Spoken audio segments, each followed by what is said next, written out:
Pasar Cinde yang berada di jantung kota Palembang dibangun pada tahun 1958 sudah menjadi identitas bagi masyarakat dan kota Palembang dan juga Sumatera Selatan. Dengan berjalannya waktu, Pasar Cinde akan dilakukan revitalisasi menjadi bangunan berlantai 12. Dan rencana hal ini menimbulkan pro dan kontra. Kali ini datang dari Ikatan Arsitek Indonesia Sumsel. Menurut Juber Anggasa selaku Ketua Ikatan Arsitek Indonesia Sumsel yang ditemui, bangunan Pasar Cinde masih dijadikan referensi ilmu, baik dari kalangan akademik maupun budayawan. Khusus bagi kalangan pendidikan, referensi ilmu dengan kondisi fisik bangunan yang masih utuh sangatlah membantu. Oleh karena itu, IAI Sumsel mengeluarkan petisi untuk menyelamatkan Pasar Cinde sebagai cagar budaya.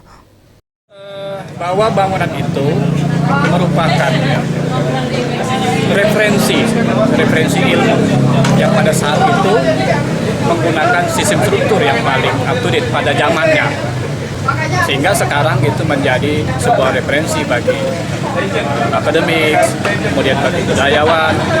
Saya kira untuk kalangan-kalangan pendidikan itu sangat mengerti sekali bagaimana sebuah referensi yang secara fisik, ya, bukan sekadar dokumen.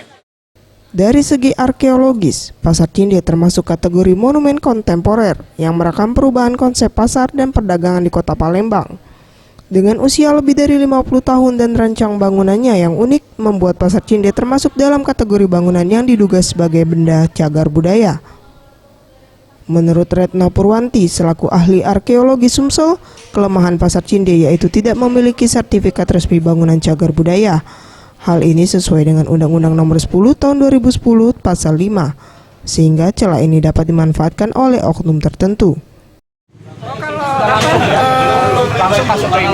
Penetapan sebagai cagar budaya, iya, itu makanya yang katakanlah undang-undang yang baru nomor 11 tahun 2010 itu kan kelemahannya begitu ini. Jadi kalau belum ditetapkan sebagai cagar budaya dengan ya semacam sertifikat itu kan istilahnya ada pihak-pihak tertentu yang memanfaatkan itu, celah itu.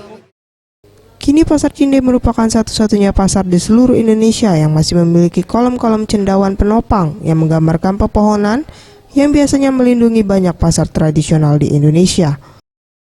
Mega Dwi Handayani, Sriwijaya TV.